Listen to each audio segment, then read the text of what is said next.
29 March 2025 થી શનિ આવશે મીન રાશિમાં। તો તમારી રાશિ પર 2025માં કેવો રહેશે હવે શનિ ગોચરનો પ્રભાવ? નમસ્કાર મિત્રો, અંબા એસ્ટ્રોલોજી ગુજરાતી ચેનલમાં આપ બધાનું હાર્દિક સ્વાગત છે। આ વિડીયોમાં આપણે ચર્ચા કરીશું તુલા રાશિ તથા વૃશ્ચિક રાશિના જાતકોની। મિત્રો, ન્યાયાધીશ શનિ ગ્રહનો ગોચર લગભગ 2.5 વર્ષ સુધી એક રાશિમાં હોવાના કારણે સૌથી વધારે લાંબા સમય સુધી એક રાશિમાં શનિદેવ ગોચર કરે છે, જેનો પ્રભાવ બધા જ લોકો ઉપર પડે છે। શનિનું મીન રાશિમાં ગોચર કરવાથી મેષ રાશિને પહેલા ચરણની, મીન રાશિને બીજા ચરણની અને કુંભ રાશિને છેલ્લા ચરણની સાડાસાતી પ્રભાવિત કરવાની છે। જ્યાં સુધી શનિની નાની પનોતીની વાત છે, તો હવે સિંહ રાશિ અને ધનુ રાશિ પર એ શરૂ થઈ જશે।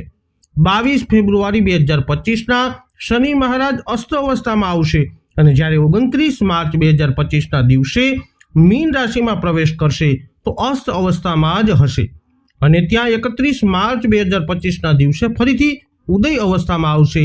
તો આવો જાણીએ તમારી રાશિ પર કેવો રહેશે શનિ ગોચરનો પ્રભાવ। આ વિડીયોમાં અંત સુધી અમારી સાથે જોડાયેલા રહેજો। શરૂઆત કરીશું આપણે આ વિડીયોમાં જેમના નામના અક્ષરો હોય છે ર અને ત, તુલા રાશિના જાતકોથી। શનિ ગોચરની વાત કરીએ તો તુલા રાશિના લોકો માટે શનિ ચોથા અને પાંચમા ભાવના સ્વામી છે। એ તમારા માટે એક યોગકારક ગ્રહ છે અને તમારા છઠ્ઠા ભાવમાં હવે ગોચર કરશે। છઠ્ઠો ભાવ એ શનિના ગોચર માટે અનુકૂળ ભાવ માનવામાં આવે છે। એવામાં વિરોધીઓને તમે હરાવશો, કાર્યક્ષેત્રમાં તમારો દબદબો વધશે, તમે નોકરીમાં બહુ મહેનત કરશો અને તમને એનું પૂરું ફળ પણ મળશે। તુલા રાશિના જાતકો, કાર્યક્ષેત્રમાં તમારી સ્થિતિ મજબૂત બનશે અને વિરોધીઓ મોઢાની ખાશે। તમારે તમારી આળસને છોડવી પડશે, નહીં તો બીમારી પણ આવી શકે છે। જુલાઈથી નવેમ્બરને વચ્ચે ખાસ કરીને કોઈ બીમારીથી સાવધાન રહેજો। અહીંયા વિરાજમાન શનિ 8મા ભાવ, 12મા ભાવ અને 3જા ભાવ ઉપર દ્રષ્ટિ કરશે, જે તમારી સમસ્યાઓને પૂરી કરશે, બીમારીઓને ઓછી કરશે અને તમને આગળ જવાનો રસ્તો આપશે। સંઘર્ષથી જ તમને સફળતા મળશે, એટલે તમારે બહુ મહેનત કરવી પડશે। જે વિદ્યાર્થીઓ પરીક્ષાની તૈયારી કરી રહ્યા છે એમને પણ ખાસ સફળતા મળી શકે છે, પરંતુ આ શનિ બતાવે છે કે વધારે મહેનત તમને સફળતા અપાવશે।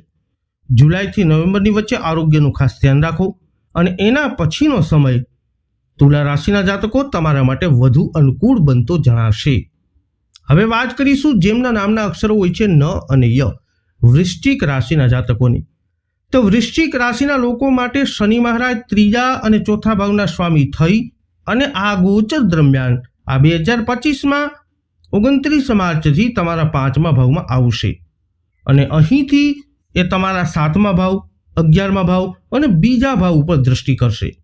શનિના પ્રભાવથી પ્રેમ સંબંધોમાં પ્રગાઢતા આવશે, તમે તમારા સાથીની વધારે નજીક આવશો, એમની સાથે તમારા સંબંધ મજબૂત થશે, તમે તમારા સંબંધોને સાચી રીતે જીવશો અને પોતાના સંબંધ માટે ઘણું બધું કરવા માંગશો।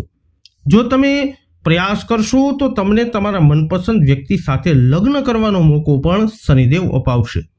તમે આ દરમિયાન નોકરી બદલવામાં સફળ થઈ શકો છો, પરંતુ ભૂલથી પણ જુલાઈથી લઈ અને નવેમ્બરની વચ્ચે નોકરી નહીં બદલો, નહીં તો તમારે નોકરીમાંથી હાથ ધોવા પડી શકે છે। એના પછીનો સમય અનુકૂળ રહેશે। બાળકને લઈ અને ઘણી ચિંતાઓ રહેશે, પરંતુ તમારા બાળક તરક્કી કરશે, તમારી આવકમાં વધારો થઈ શકે છે। વેપાર કરતા લોકોને પોતાની આવકમાં વધારો માટે થોડા રોકાણની નીતિ અપનાવવી પડશે। શેર બજારમાં રોકાણ કરવાથી તમને લાભ મળી શકે છે। તમે પૈસા ભેગા કરવાની પ્રવૃત્તિમાં જેટલો વધારે પ્રયાસ કરશો એટલી તમને આર્થિક સફળતા મળતી જણાશે। તો તુલા તથા વૃશ્ચિક રાશિના જાતકો, 29 માર્ચથી શનિદેવનું મીન રાશિનું ગોચર તમારા માટે બાકી રહેલા 2025ના વર્ષમાં કંઈક આવી પરિસ્થિતિઓનું કરશે નિર્માણ। તો આ વિડીયો અંગેના તમારા અભિપ્રાય, તમારા મંતવ્ય કોમેન્ટ કરી અને અમને અવશ્ય જણાવજો। જ્યોતિષીય માર્ગદર્શન માટે તમે અમારો સંપર્ક કરી શકો છો। આ વિડીયોને લાઇક કરજો અને વધુમાં વધુ શેર કરજો। હજુ સુધી આપે અમારી ચેનલ સબસ્ક્રાઇબ ન કરી હોય અથવા તમે અમારી ચેનલમાં નવા હોવ તો અત્યારે જ અમારી ચેનલને સબસ્ક્રાઇબ કરી લેજો। ફરી મળીશું નવા વિડીયોમાં।